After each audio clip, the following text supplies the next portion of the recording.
Hello friend, welcome to H tutorial YouTube channel. Friends, हम लोग आज पार्ट 11 को देखेंगे जो नागरिक शास्त्र से संबंधित है, महारिवीजन क्लास का। इसके पहले का वीडियो आप लोग प्लेलिस्ट में देख सकते हैं जो आपके लिए बहुत ही महत्वपूर्ण होगा, ठीक है। और इसमें जो है जैसी प्रवक्ता परीक्षा, TGT, PGT, LT grade, GTC सभी परीक्षा के लिए काफ़ी महत्वपूर्ण प्रश्नों का संकलन किया गया है। तो फ्रेंड्स, वीडियो को अंत तक जरूर देखिएगा। अगर वीडियो अच्छा लगे तो चैनल को सब्सक्राइब कर लीजिएगा, वीडियो को लाइक कीजिएगा, कमेंट भी कीजिएगा और बेल आइकन पर प्रेस कर लीजिएगा ताकि आने वाला वीडियो का नोटिफिकेशन आप सभी को मिल सके। तो चलिए प्रश्न को शुरू करते हैं। पहला प्रश्न है, राज्य की प्रकृति और उसके कार्यों की उदारवादी अवधारणा को सर्वाधिक सुस्पष्ट रूप से प्रस्तुत करने वाला है। तो कौन सर्वाधिक रूप से स्पष्ट किया था? तो ये बेंथम किया था, ठीक है।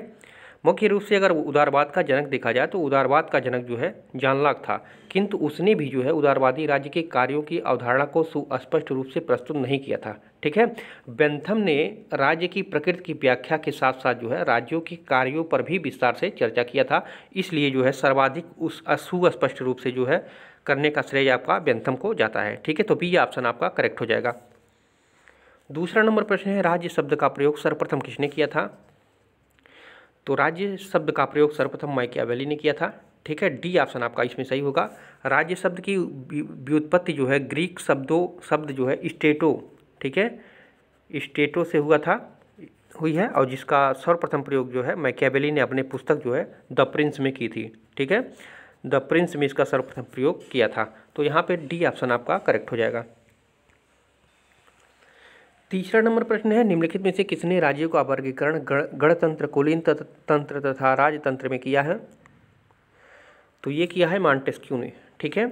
जीन बोदा और हाब्स ने जो है राज्य की वास्तविक सत्ता के स्थल या संप्रभुता कितने लोगों के हाथों में है उसकी संख्या के आधार पर राज्यों का त्रिदलीय वर्गीकरण किया था, ठीक है। तो इसमें उन्होंने किया था एक तंत्र या राजतंत्र, अभिजात तंत्र और प्रजातंत्र, ठीक है। लेकिन मॉन्टेस्क्यू ने जो है राज्यों के 3 प्रकार स्थिर किए, गणतंत्र, लोकतंत्रीय गणतंत्र और कुलीन तंत्रीय गणतंत्र, ठीक है। और राजतंत्र, निरंकुश तंत्र, लोकतंत्र के पीछे जनसेवा की भावना रहती है और कुलीन तंत्र का आधार उन्होंने माना था संयम है और राजतंत्र का आधार माना था सम्मान है। तो निरंकुश शासक का जो है आधार भय होता है।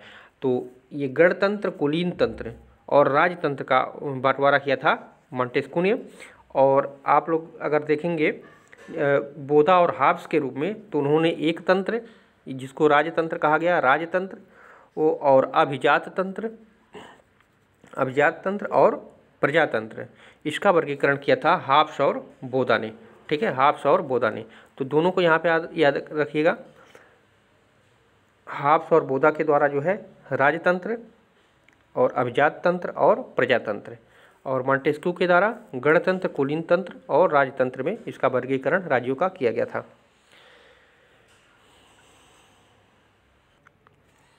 चौथा नंबर प्रश्न है, निम्नलिखित में से किसने राज्य के कार्यों के संबंध में बाधाओं को बाधित करना कहा है?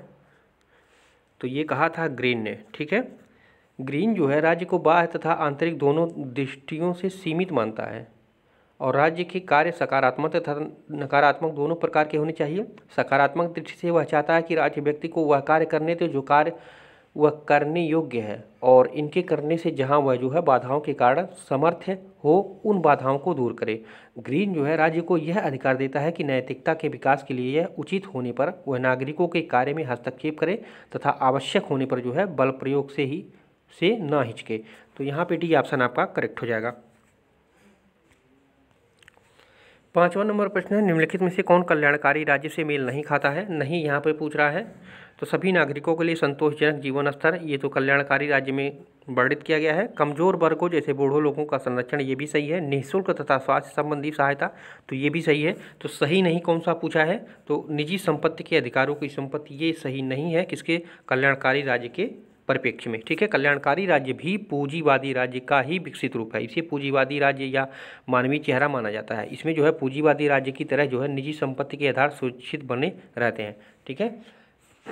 तो यहाँ पे आपका डी ऑप्शन करेक्ट हो जाएगा। छठवां नंबर प्रश्न है, राज्य की उत्पत्ति के संबंध में उदारवाद की सहमति है? तो सामाजिक अनुबंधन सिद्धांत है, ठीक है। सामाजिक अनुबंध सिद्धांत से जो है राज्य की उत्पत्ति के संबंध में उदारवादी की सहमति है। उदारवादी विचारक जो है राज्य को ऐसी संस्था मानते हैं जिसे सब मनुष्य या उनके समूहों से मिलकर अपने हित और लाभ के लिए बनाया गया है। सामाजिक अनुबंध का सिद्धांत जो है राज्य की उत्पत्ति के बारे में ऐसी परिकल्पना को व्यक्त करता है जिससे उदारवाद की मान्यताओं की पुष्टि होती है। तो यहाँ पे डी ऑप्शन आपका करेक्ट हो जाएगा। 7वां नंबर प्रश्न है रक्त संबंध समाज का सृजन करता है और समाज अंततोगत्वा राज्य का उपरोक्त सिद्धांत प्रस्तुत किया था। तो किसने किया था? तो ये उप सिद्धांत जो है मैकाइवर ने प्रस्तुत किया था। मैकाइवर ने राज्य की उत्पत्ति का ऐतिहासिक विवरण जो है प्रस्तुत किया। उसके अनुसार जो है आधुनिक राज्य के विकास के मुख्य चरण ये हैं: स्वजन समूह, संपत्ति, रीति रिवाज, शक्ति और नागरिकता। ठीक है, मैकाइवर के अनुसार स्वजन समूह या रक्त संबंध जो है समाज को जन्म देते हैं और समाज आगे चलकर जो है राज्य को जन्म देता है। तो आपका ऑप्शन नंबर डी आपका सही हो जाएगा। 8वां नंबर प्रश्न है हाब्स के राजनीतिक सिद्धांत में समझौते का स्वरूप कैसा था? तो हाब्स के राजनीतिक सिद्धांत में जो है समझौते का स्वरूप जो है एक पक्षीय था। ठीक है, ए ऑप्शन आपका सही हो जाएगा। हाब्स के अनुसार जो है सामाजिक समझौता सभी व्यक्ति आपस में मिलकर करते हैं। शासन या संप्रभु इस समझौते का पक्ष नहीं है। सभी लोग अपनी अपनी शक्तियां या अधिकार संप्रभु को सौंप देते हैं और इसी कारण जो है संप्रभु पर समझौते की शर्तों लागू नहीं होती हैं। तो यहाँ पे ए ऑप्शन आपका करेक्ट हो जाएगा। 9वां नंबर प्रश्न है हाब्स प्रथम आधुनिक विचारक है जिसने जो है राज्य को विविध हितों का समन्वयकर्ता माना और इसमें वह उपयोगितावादी विचारों का अग्रगामी है। यह कथन किसका है? तो ये कथन है आपका वेपर का। ठीक है, बी ऑप्शन आपका सही हो जाएगा। वेपर ने अपनी पुस्तक पॉलिटिकल थाट में लिखा है, इनका पुस्तक है पॉलिटिकल थाट, और उसमें इन्होंने दिया था हाब्स ऐसा पहला आधुनिक विचारक है जिसने राज्य को लाभों का संरक्षक या परस्पर विरोधी हितों का मध्यस्थ बताया। ठीक है, इसमें वह जो है उपयोगितावादियों का अग्रज है। ठीक है, तो यहाँ पे बी ऑप्शन आपका करेक्ट हो जाएगा। 10वां नंबर प्रश्न है सामाजिक संविदा के सिद्धांत को नए रूप से पुनर्जीवित किया। तो किसने किया था? तो ये जॉन रॉल्स ने किया था। ठीक है, जॉन रॉल्स ने अपने न्याय सिद्धांत के लिए जो है सामाजिक अनुबंधन की युक्ति का प्रयोग किया है और उसने जो है ऐसी पूर्व या प्राकृतिक अवस्था में विवेकशील वार्ताकारों की कल्पना की है जिसमें वे परस्पर सहमति से जो नियम स्वीकार कर लेंगे उन्हें विश्वव्यापी आधार पर जो है न्याय के नियम स्वीकार कर लिया जाएगा। ठीक है, तो यहाँ पे ए ऑप्शन आपका करेक्ट होगा। 11 नंबर प्रश्न है मानवीय कार्यों को आत्म संबंधी एवं अन्य संबंधी के रूप में किसने वर्गीकृत किया? आत्म संबंधी एवं अन्य संबंधी के रूप में किसने वर्गीकृत किया है? तो ये जे.एस. मिल ने किया है। ठीक है, तो डी ऑप्शन आपका करेक्ट हो जाएगा। जे.एस. मिल ने जो है कार्यों की स्वतंत्रता के संबंध में विचार करते हुए मानव जीवन के दो पहलू बताए हैं, व्यक्तिगत और सामाजिक, और इसके अनुरूप वह व्यक्ति के कार्यों को दो भागों में विभाजित करता है, स्व संबंधी कार्य और पर संबंधी कार्य। तो ये वर्गीकृत किया था जे.एस. मिल ने। तो डी ऑप्शन करेक्ट होगा। 12 नंबर प्रश्न है सामाजिक संविदा का सिद्धांत मुख्य रूप से प्रयत्न करता है। तो सामाजिक संविदा का जो सिद्धांत था वो मुख्य रूप से किसका प्रयत्न करता है? तो वो करता है राजनीतिक दायित्वों के आधार पर व्याख्या करना। ठीक है, तो राजनीतिक दायित्व के आधार पर जो है व्याख्या करने का जो है सामाजिक संविदा सिद्धांत जो है प्रयत्न करता है। तो बी ऑप्शन आपका इसमें करेक्ट हो जाएगा। 13 नंबर प्रश्न है राजनीतिक सिद्धांत में ग्रीन का योगदान क्या था? तो राजनीतिक सिद्धांत में ग्रीन का योगदान क्या था? तो ग्रीन का योगदान था राज्य को मानव विकास का की सामाजिक अवस्थाएं निर्माण करने वाले एक अभिकरण के रूप में स्वीकार करना। ठीक है, तो बी ऑप्शन आपका इसमें करेक्ट हो जाएगा। ठीक है, 14 नंबर प्रश्न है किसने कहा लोक कल्याणकारी राज्य दान का विषय नहीं अधिकार का विषय है? दान का विषय नहीं अधिकार का विषय है लोक कल्याणकारी राज्य। तो ये आशीर्वादम, ठीक है, डॉक्टर ए.डी. ठीक है, ए.डी. आशीर्वादम इनका पूरा नाम था। ठीक है, डॉक्टर ए.डी. आशीर्वादम ने इनकी पुस्तक थी पॉलिटिकल थ्योरी। ठीक है, पॉलिटिकल थ्योरी थी इनकी पुस्तक और उसमें लिखा था कल्याणकारी राज्य के संबंध में सबसे प्रथम यह जरूरी बात ध्यान में रखी जानी चाहिए कि कल्याण का आधार दया या दान न होकर अधिकार है। ठीक है, समाज और व्यक्ति में के वही संबंध के बारे में और नागरिकों के प्रति राज्य के उत्तरदायित्व के बारे में जो आधुनिक विचार है यह उसी के अनुसार है। ठीक है, इसके पीछे समाज की में ये शारीरिक स्वरूप की धारणा है। ठीक है, तो ये कहा था डॉक्टर ए.डी. आशीर्वादम ने। तो यहाँ पे ए ऑप्शन आपका सही हो जाएगा। 15 नंबर प्रश्न है वास्तविक और कानूनी संप्रभुता। वास्तविक और कानूनी संप्रभुता साथ साथ रह सकती हैं, एक दूसरे के विपरीत हैं, सत्य के द्वारा प्राप्त किया जा सकते हैं, तो इनके एक दूसरे से कोई संबंध नहीं है। तो यहाँ पे सही हो जाएगा साथ साथ रह सकती हैं। वास्तविक और कानूनी संप्रभुता जो है साथ साथ रह सकती हैं। ठीक है, तो यहाँ पे आपका ए ऑप्शन आपका सही हो जाएगा। अगर वैधानिक संप्रभुता जो विधिक दृष्टि से सर्वोच्च है, जबकि वास्तविक संप्रभुता वह सत्ता है जिसका आदेश राज्य में सभी लोग मानते हैं, भले ही वे वैधानिक रूप से संप्रभु हैं या नहीं। व्यवहार में प्रायः सभी राज्य व्यवस्थाओं में इन दोनों संप्रभुताओं के एक ही स्थल पर केंद्रित होने के कारण जो है अंतर स्पष्ट नहीं हो पाता है। तो यहाँ पे ए ऑप्शन आपका करेक्ट हो जाएगा। 16 नंबर प्रश्न है, निम्नलिखित में से कौन संप्रभुता के स्थान पर सर्वोच्च शक्ति शब्द का प्रयोग करता है? तो ये किसने किया था? तो ये जॉन लॉक ने किया था। आप लोग जानते होंगे, डी ऑप्शन करेक्ट हो जाएगा। संप्रभुता के स्वरूप का निवास स्थान के विषय में जो है लॉक के विचार जो है पूर्णतः स्पष्ट नहीं है, और लॉक के दर्शन का मुख्य आधार व्यक्ति तथा उसके अधिकार या जिनके द्वारा वह संप्रभुता को मर्यादित करता है। यही कारण है कि लॉक ने अपने दर्शन में संप्रभुता शब्द का प्रयोग न सिर्फ सर्वोच्च सत्ता शब्द का प्रयोग किया है। ठीक है, तो यहाँ पे आपका डी ऑप्शन करेक्ट हो जाएगा। 17 नंबर प्रश्न है, विधि के क्षेत्र में अनुचित आदेश जैसा कुछ नहीं है, यह कथन इंगित करता है। तो किसकी इंगित करता है? तो ये लोक संप्रभुता को इंगित करता है। ठीक है, विधि के क्षेत्र में अनुचित आदेश जैसा कुछ नहीं है, तो ये लोक संप्रभुता को इंगित करता है या परिभाषित करता है। 18 नंबर प्रश्न है, संपत्ति के श्रम सिद्धांत का प्रथम प्रस्तुतकर्ता कौन था? संपत्ति के श्रम सिद्धांत का प्रथम प्रस्तुतकर्ता कौन था? तो ये जॉन लॉक ही था। ठीक है, लॉक ने लिखा है, भले ही भगवान ने भूमि तथा अन्य वस्तुएं सब मनुष्यों के लिए समान बनाई हैं, फिर भी मनुष्य के पास एक और संपत्ति है जिस पर केवल उसी का अधिकार है। ठीक है, और उसका शरीर तथा उसके हाथों की मेहनत उसकी अपनी है। जब प्राकृतिक वस्तुओं में वह अपना परिश्रम मिला देता है तो वह उसकी संपत्ति बन जाती है। ऐसा कहा था लॉक ने। तो डी ऑप्शन करेक्ट हो जाएगा। 19 नंबर प्रश्न है, नागरिक के कार्यों का अधिकार है उसे जीवित रहने के साधनों की पहुंच के बाहर छोड़ने का अभिप्राय है उसे उस चीज़ से वंचित करना जिसमें उसके अपने व्यक्तित्व की उपलब्धि संभव है। यह कथन किसका है? तो ये कथन है आपका लास्की का। ठीक है, तो डी ऑप्शन आपका इसमें करेक्ट हो जाएगा। लास्की जो है काम के अधिकार को विशेष महत्व देता है। उसका कथन था कि नागरिक को काम करने का अधिकार है और नागरिक को इस अधिकार से वंचित रखने का अर्थ है उसे उन साधनों से जो है वंचित रखना। ठीक है, तो यहाँ पे डी ऑप्शन आपका करेक्ट हो जाएगा।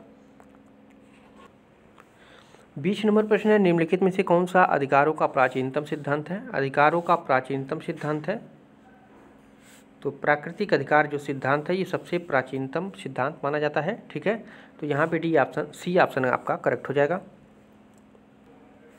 21 नंबर प्रश्न है, निम्नलिखित में से कौन सी स्थितियाँ स्वतंत्रता की रक्षक हैं? स्वतंत्रता की रक्षक हैं तो एक लिखित संविधान, ये भी सही है। निष्पक्ष निर्वाचन, तो ये नहीं हो जाएगा, ये नहीं होगा। मौलिक अधिकार पत्र, ठीक है, और न्यायपालिका से की स्वतंत्रता। ठीक है, तो स्वतंत्रता के रक्षक कौन कौन से हैं? लिखित संविधान है, मौलिक अधिकार पत्र हैं और न्यायपालिका की स्वतंत्रता है। ये तीनों हो जाएगा स्वतंत्रता का रक्षक। ठीक है, तो यहाँ पे सी ऑप्शन आपका करेक्ट हो जाएगा। 22 नंबर प्रश्न है, मार्क्स के अनुसार वर्ग का आशय लोगों के समूह से है। तो मार्क्स के अनुसार वर्ग का आशय लोगों के समूह से है। तो किन लोगों के समूह से है? जिनकी एक जैसी सामाजिक पृष्ठभूमि है, व्यवसाय है, एक जैसी राजनीतिक चेतना से युक्त है, जिनका आर्थिक व्यवस्था में एक सह स्थान है। तो डी ऑप्शन आपका करेक्ट हो जाएगा। ठीक है, मार्क्स ने द एथिट ब्रूमेयर ऑफ लुई बोनापार्ट के अंतर्गत मार्क्स ने पूर्ण विकसित वर्ग की नकारात्मक परिभाषा जो है इन शब्दों में दिया था। जब लाखों करोड़ों परिवार ऐसी आर्थिक परिस्थितियों में रहते हैं जो उनकी जीवन पद्धति, उनके हितों और उनकी संस्कृति के अन्य समूह को स्वयं पृथक करती है और उनमें एक अन्य समूह में जो है घोर विरोध पैदा करती है, तब वे एक वर्ग के रूप में जो है धारण कर लेते हैं। ठीक है, तो जिनका आर्थिक व्यवस्था में एक सा स्थान है, तो आपका वो जो है मार्क्स के अनुसार वर्ग का ये आशय माना गया था। तो डी ऑप्शन आपका करेक्ट हो जाएगा। 23 नंबर प्रश्न है, यूनानी विचारकों द्वारा न्याय के किस पहलू पर बल दिया गया था? तो यूनानी विचारकों द्वारा जो है न्याय के किस पहलू पर बल दिया गया था? तो ये नैतिक पहलू पर बल दिया गया था। ठीक है, यहाँ पे भी ऑप्शन करेक्ट हो जाएगा। 24 नंबर प्रश्न है, राज्य सामाजिक विकास प्रक्रिया की एक निश्चित अवस्था की उत्पत्ति है, यह किसका कथन है? तो ये कथन है एंजल्स का। ठीक है, सी ऑप्शन आपका सही हो जाएगा। राज्य सामाजिक विकास प्रक्रिया की एक निश्चित अवस्था की उत्पत्ति है, यह कथन है, ये एंजल्स का कथन है, तो सी ऑप्शन करेक्ट हो जाएगा। 25 नंबर प्रश्न है, मार्क्स का कम्युनिस्ट मैनिफेस्टो प्रकाशित हुआ था। तो मार्क्स का जो है कम्युनिस्ट मैनिफेस्टो कब प्रकाशित हुआ था? तो ये सन 1848 में हुआ था। ठीक है, मार्क्सवाद जो है समाजवाद का एक रूप है जिसे कार्ल मार्क्स ने प्रस्तुत किया था और इसका प्रारंभ एक छोटे से अंतर्राष्ट्रीय श्रमिक संगठन की प्रार्थना पत्र पर जो है 1847-48 में लिखित कम्युनिस्ट मैनिफेस्टो के प्रकाशन के साथ इसकी शुरुआत हुई थी। तो यहाँ पे आपका ऑप्शन नंबर ए सही हो जाएगा। 26 नंबर प्रश्न है, मार्क्स से दास कैपिटल के बारे में किसने कहा था कि यह अप्रासंगिक पुस्तक है जो विचार में न केवल वैज्ञानिक दृष्टिकोण से दोषपूर्ण है अपितु आधुनिक विश्व के लिए रुचिकर अथवा प्रयोग के योग्य नहीं है? तो ये किसने कहा था? तो ये लॉर्ड कीव्ज ने कहा था। ठीक है, लॉर्ड कीव्ज ने कहा था कि जो मार्क्स का दास कैपिटल के बारे में बताया था कि यह अप्रासंगिक पुस्तक है जो विचार में न केवल वैज्ञानिक दृष्टिकोण से दोषपूर्ण है अपितु आधुनिक विश्व के लिए जो है रुचिकर अथवा कहा जाए तो प्रयोग के योग्य ही नहीं है। ठीक है, तो ये लॉर्ड कीव्ज ने कहा था, तो ये ऑप्शन आपका करेक्ट हो जाएगा। 27 नंबर प्रश्न है, निम्नलिखित में से कौन आनुपातिक प्रतिनिधित्व का प्रबल समर्थक था? तो आनुपातिक प्रतिनिधित्व का प्रबल समर्थक था J.S. मिल। ठीक है, आनुपातिक प्रतिनिधित्व के समर्थकों में जो है जॉन स्टुअर्ट मिल तथा रैमजी म्योर के नाम से भी आता है। तो यहाँ पे मुख्य रूप से J.S. मिल को ही माना जाता है। मिल का कहना था कि आनुपातिक प्रतिनिधित्व शासन काल के लिए एक महान उन्नतिजनक योजना है और इसका सबसे महत्वपूर्ण गुण यह है कि इसके अंतर्गत जो है मतदाताओं के प्रत्येक भाग को उनकी संख्या के अनुपात में जो है प्रतिनिधित्व प्राप्त होता है। तो यहाँ पे सी ऑप्शन करेक्ट होगा। 28 नंबर प्रश्न है, आनुपातिक प्रतिनिधित्व की व्यवस्था का प्रस्ताव ब्रिटिश संसद में सर्वप्रथम किसने प्रस्तुत किया था? तो ये प्रस्तुत किया था आपका थॉमस हेयर ने। ठीक है, तो सी ऑप्शन आपका इसमें करेक्ट हो जाएगा। अल्पसंख्यकों के प्रतिनिधित्व के लिए जो है अन्य प्रचलित प्रणालियों के दोषों को जो है दूर करने के लिए 1851 में इंग्लैंड के थॉमस हेयर ने एक योजना प्रस्तुत की थी जो कि आनुपातिक प्रतिनिधित्व के नाम से प्रसिद्ध हुआ था। तो यहाँ पे सी ऑप्शन आपका करेक्ट हो जाएगा। 29 नंबर प्रश्न है, निम्नलिखित में से कौन महिला मताधिकार का प्रबल समर्थक था? महिला मताधिकार का प्रबल समर्थक था कौन? तो वो था सिजविक। ठीक है, सिजविक था। स्त्री मताधिकार के सबसे महत्वपूर्ण तथा प्रभावशाली समर्थक कुछ पुरुष विचारक हुए थे जिनमें जॉन स्टुअर्ट मिल भी था, जेरेमी बेंथम भी था, थॉमस हेयर भी था, सिजविक भी था। ठीक है, लावेले, ये सभी जो है महिला मताधिकार के पक्ष में थे और उनके प्रबल समर्थक भी माने जाते थे। फ्रेंड्स, अगर वीडियो अच्छा लग रहा हो तो थोड़ा सा लाइक कमेंट जरूर कर दिया कीजिए। ठीक है, आप लोग लाइक कमेंट नहीं करते हैं। चलिए अगला प्रश्न देखते हैं। 3 नंबर प्रश्न है, निम्नलिखित में से कौन एक जीन बलाउंडेल के सामुदायिक दबाव समूह के वर्गीकरण का एक उपवर्ग है? तो ये संस्थागत समूह का है। ठीक है, संस्थागत दबाव समूह का एक जीन बॉन्डेल के सामुदायिक दबाव समूह के वर्गीकरण का एक उपवर्ग माना जाता है। ठीक है, जीन ब्लॉन्डेल ने जो है ये एक विचारक हैं।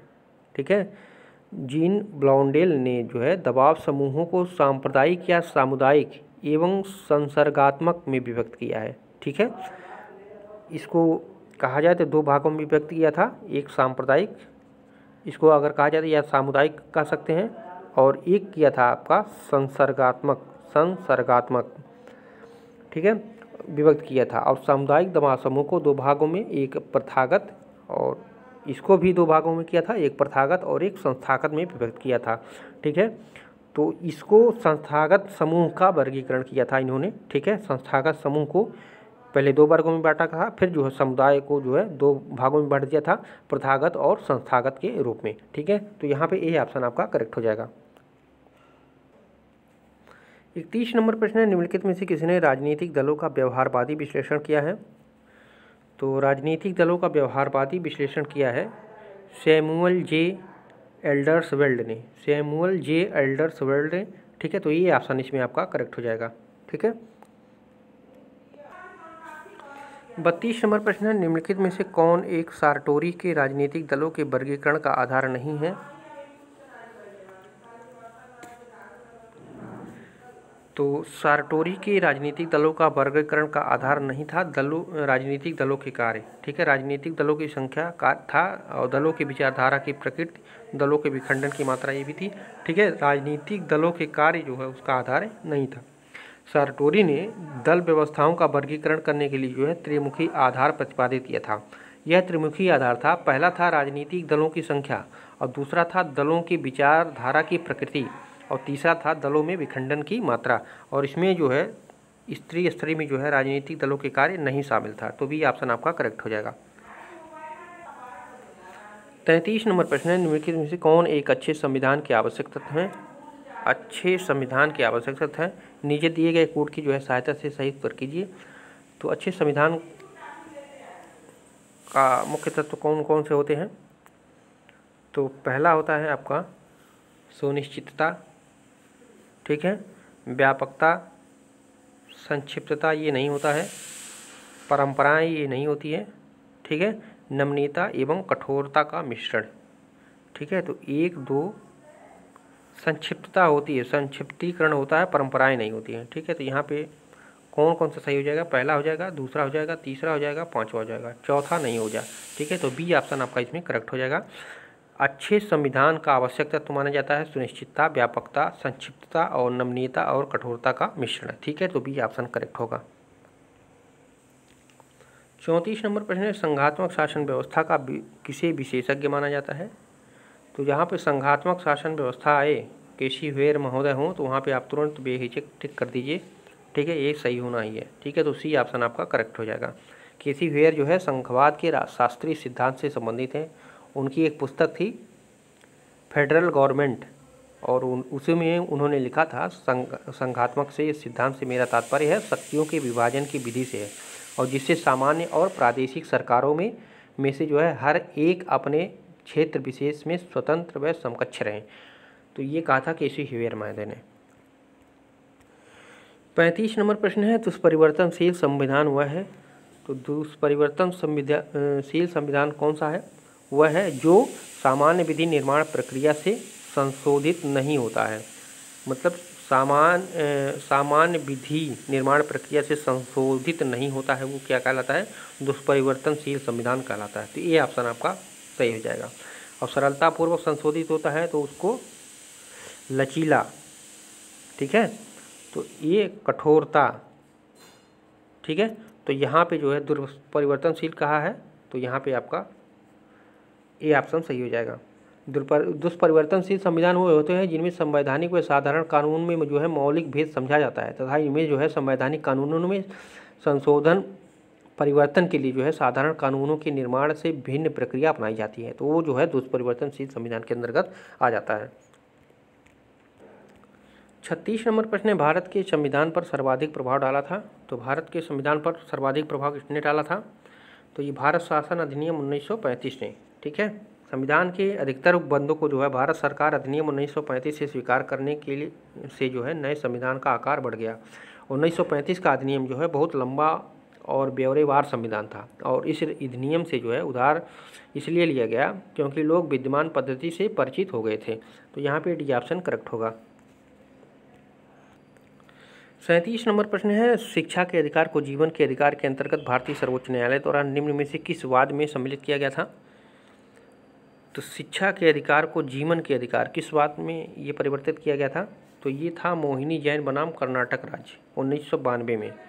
ठीक है, और इसमें इस मामले में जो है उच्च न्यायालय ने अपने निर्णय में अनुच्छेद 21 के क्षेत्र का आगे विस्तार किया और शिक्षा के अधिकार को भी जीवन के अधिकार के अंतर्गत सम्मिलित कर दिया था। ठीक है, और जेपी उन्नीकृष्णन के अंतर्गत जो है अन्य बनाम जेपी उन्नीकृष्णन तथा अन्य बनाम आंध्र प्रदेश जो राज्य था, आंध्र प्रदेश राज्य तथा अन्य राज्यों 1993 में भी जो है न्यायाधीशों ने इसकी पुष्टि कर दी थी। और इनका विचार था कि जो है 14 वर्ष की आयु तक जो है प्रारंभिक शिक्षा पाने का अधिकार जो है नागरिकों का मूल अधिकार हो सकता है। ठीक है, तो ये मोहिनी जैन बनाम कर्नाटक राज्य के बाद में ऐसा कहा गया था। 38 नंबर प्रश्न है, निम्नलिखित में से किस प्रकार की समानता को भारतीय संविधान के निर्माताओं ने अनुच्छेद 17 व 18 के द्वारा जो है प्राप्त करने का प्रयास किया है? तो ये सामाजिक समानता, ठीक है, सामाजिक समानता अनुच्छेद 17 जो कहता है उस सामाजिक पद्धति के प्रति निर्देश करता है जिसमें कुछ दलित वर्गों को उनके जन्म के कारण ही हेय दृष्टि से देखा जाता है और तथाकथित उच्च वर्गों या जातियों के लोगों को जो है समागम में उन्हें कुछ निर्योग्यताएं होती है और अनुच्छेद 18 में उपाधियों का अंत किया गया है और इस प्रकार जो है सामाजिक जीवन में सभी को बराबर होंगे, ये ऐसा कहा गया है अनुच्छेद 17-18 के अंतर्गत, ठीक है। तो बी ऑप्शन आपका इसमें करेक्ट हो जाएगा। 39 नंबर प्रश्न है, भारत के निवारक निरोध के संदर्भ में निम्न कथनों पर विचार कीजिए और बताइए उनमें से कौन से सही हैं। तो भारतीय संविधान सार्वजनिक व्यवस्था को बनाए रखने के लिए निर्मित संसद के निवारक विरोध विषयक विधि बनाने के लिए अधिकृत करता है, तो बिल्कुल सही है। और निवारक निरोध के अंतर्गत जो है निरोधित व्यक्ति के ऊपर एक निश्चित अवधि के पश्चात मुकदमा चलाना आवश्यक है, तो ये गलत है, ठीक है। और यहाँ पे तीसरा देख लीजिए, निवारक विरोधक के अंतर्गत जो है गिरफ्तार व्यक्ति की गिरफ्तारी के आदेश के विरुद्ध जो है प्रतिनिधित्व का अवसर दिया जाना चाहिए, तो बिल्कुल सही है। और सामान्य रूप से निवारक विरोध के अंतर्गत गिरफ्तार व्यक्ति को अधिकतम 2 माह तक बंदी बनाए रखा जा सकता है, तो ये भी गलत है, ठीक है। तो पहला तीसरा कूट आपका इसमें सही हो जाएगा, तो यहाँ पर सी ऑप्शन आपका सही होगा। 40 नंबर प्रश्न है, राज्य के नीति निर्देशक और मौलिक अधिकारों के बीच विवाद का सर्वप्रथम प्रश्न उठा था, तो कब उठा था?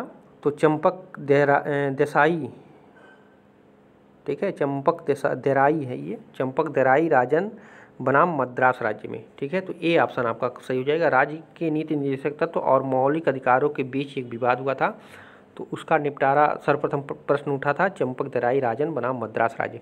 इसमें जो है मूल अधिकारों तथा नीति निर्देशक सिद्धांतों के पारस्परिक संबंध के विषय में न्यायपालिका का दृष्टिकोण परिवर्तित होता रहा है और ठीक है, मद्रास राज्य बनाम जो है चंपक देराई राजन के मामले में जो है सर्वोच्च न्यायालय ने यह कहा था कि राज्य के नीति निर्देशक सिद्धांतों को जो है जिन्हें स्पष्टतः अनुच्छेद 37 के अनुसार न्याय योग्य नहीं बनाया गया है, संविधान के 3 भाग के प्रदत्त मूल अधिकारों की अपेक्षा वरीयता प्रदान नहीं की जा सकती है, तो ठीक है, ये कहा गया था।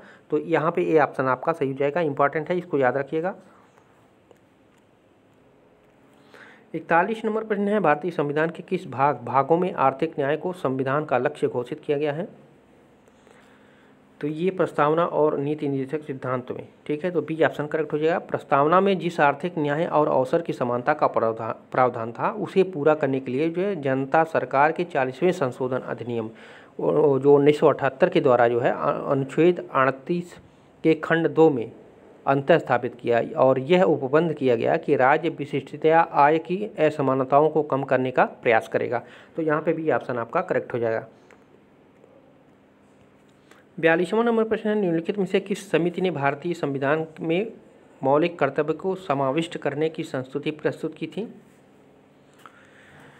तो ये स्वर्ण सिंह समिति थी, ठीक है। आपातकाल के दौरान जो है इंदिरा गांधी ने स्वर्ण सिंह समिति की सिफारिश पर जो है 42वें संविधान संशोधन जो 1976 में हुआ था, इनके माध्यम से जो है 10 मूल कर्तव्यों को शामिल किया था और वर्तमान में कितने मूल कर्तव्य हैं? तो 11 हो गए हैं, ठीक है। 86वें संविधान संशोधन द्वारा इसको जोड़ा गया था 11वां मौलिक कर्तव्य को, मूल कर्तव्य को, तो यहाँ पे डी ऑप्शन आपका सही हो जाएगा। 43 नंबर प्रश्न है, मौलिक कर्तव्यों का विचार प्राप्त किया गया है तो किस देश के संविधान से? तो ये सोवियत समाजवादी गणतंत्र के संविधान से, ठीक है, सोवियत समाजवादी गणतंत्र के संविधान से जो इसको प्राप्त किया गया है, तो सी ऑप्शन आपका करेक्ट हो जाएगा। 44 नंबर प्रश्न है, भारतीय संविधान का 79वां 79वां संशोधन अधिनियम 1999 संबंधित है, तो ये किससे संबंधित है? तो ये संबंधित है लोकसभा और राज्य विधानसभा में अनुसूचित जातियों और अनुसूचित जनजातियों के आरक्षण से, ठीक है। ये भी प्रश्न बहुत बार पूछा जाता है, लोकसभा में और राज्यसभा में अनुसूचित जातियों और अनुसूचित जनजातियों के आरक्षण किस संविधान संशोधन?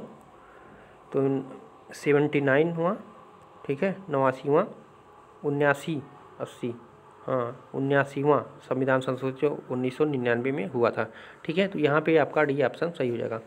इसमें कहा गया था इस जो संशोधन में अनुच्छेद 334 में जो है संशोधन हुआ था और इसमें कहा गया था कि अनुसूचित जातियों और अनुसूचित जनजातियों कि लोकसभा और राज्य की विधानसभाओं में प्रतिनिधित्व के लिए जो है आरक्षण की अवधि जो है सन 2010 तक बढ़ा दी गई थी। ठीक है, तो आपका करेक्ट आंसर हो जाएगा डी। 45 नंबर प्रश्न है, संसद में भारतीय राष्ट्रपति पर महाभियोग एक कैसी प्रक्रिया है? तो संसद में भारतीय राष्ट्रपति पर महाभियोग एक अर्धन्यायिक प्रक्रिया है। ठीक है, बी ऑप्शन करेक्ट होगा। महाभियोग जो है न्यायिक कल्प प्रक्रिया है जो संसद में चलाई जाती है। महाभियोग की प्रक्रिया में एक सदन दूसरे सदन द्वारा लगाए गए आरोपों का अन्वेषण करता है और आरोपों को जो है सिद्ध करने होते हैं और सिद्ध करके जो है संकल्प पारित करता है, तब जाके राष्ट्रपति को पद से हटाना पड़ता है। ठीक है, तो ये अर्धन्यायिक प्रक्रिया है। 46 नंबर प्रश्न है, भारतीय संसद की कार्यवाही में शून्यकाल का अर्थ होता है। तो शून्यकाल का क्या अर्थ होता है? प्रश्न के अंत और कार्यसूची में लिखे गए दूसरे कार्य के बीच का काल जो है वो क्या कहलाता है? शून्यकाल कहलाता है। ठीक है, संसद के दोनों सदनों में जो है प्रश्नकाल के ठीक बाद का समय आमतौर पर शून्यकाल अथवा जीरो आवर के नाम से जाना जाता है। ठीक है, 12 बजे दोपहर का समय न तो मध्याह्न पूर्व का समय होता है और न ही मध्याह्न पश्चात का समय होता है। शून्यकाल 12 बजे प्रारंभ होने के कारण जो है इस नाम से जाना जाता है। शून्यकाल का यह नाम जो है 1960 और 1970 के शताब्दी के प्रारंभिक वर्षों में जो है किसी समय समाचार पत्रों में तब दिया गया था जब बिना पूर्व सूचना के अविलंबनीय लोक महत्व के विषय उठाने की प्रथा विकसित हुई थी। ठीक है, तो यहाँ पे डी ऑप्शन आपका करेक्ट हो जाएगा।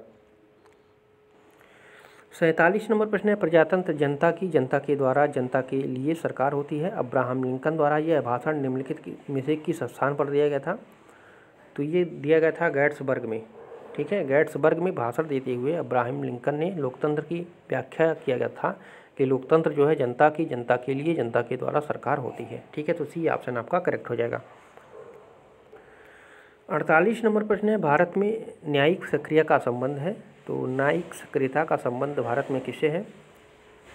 तो ये जनहित मुकदमों से है। ठीक है, जनहित मुकदमों से है, तो यहाँ पे भी ऑप्शन सही हो जाएगा।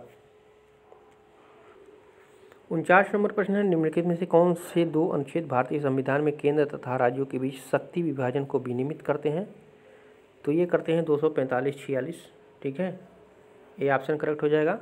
भारतीय संविधान के भाग 11 में जो है अनुच्छेद 245 से लेकर के 255 तक केंद्र एवं राज्य के मध्य शक्तियों के विवरण का से संबंधित है। ठीक है, तो ये 45 से शुरू हुआ है, 246-47 मतलब 255 तक है। ठीक है, तो उसके बीच में ये तो आ ही नहीं रहा कोई। ठीक है, तो ये ऑप्शन आपका इसमें करेक्ट हो जाएगा। 50वां नंबर प्रश्न है, संविधान के किस संशोधन द्वारा ग्राम पंचायतों में 30% स्थान महिलाओं के लिए आरक्षित किए गए हैं? तो ये 73वें संविधान संशोधन द्वारा। ठीक है, 73वें संविधान संशोधन अधिनियम जो 1993 द्वारा जो है पंचायती राज संस्थाओं को जो है निश्चितता, निरंतरता और शक्ति प्रदान करने के लिए उनकी कतिपय आधारभूत और अनिवार्य विशेषताओं को संविधान में ही शामिल करने का प्रयास किया गया है। और अनुच्छेद 243 के घ के सब आर्टिकल 3 में जो है महिलाओं के लिए 1/3 आरक्षण का प्रावधान मान रखा गया है। ठीक है, तो यहाँ पे सी ऑप्शन आपका करेक्ट हो जाएगा। तो फ्रेंड्स, ये रहे महत्वपूर्ण 50 प्रश्न। कैसा लगा कमेंट करके जरूर बताइएगा। फिर मिलते हैं अगले वीडियो में। पूरा वीडियो देखने के लिए आप सभी को धन्यवाद।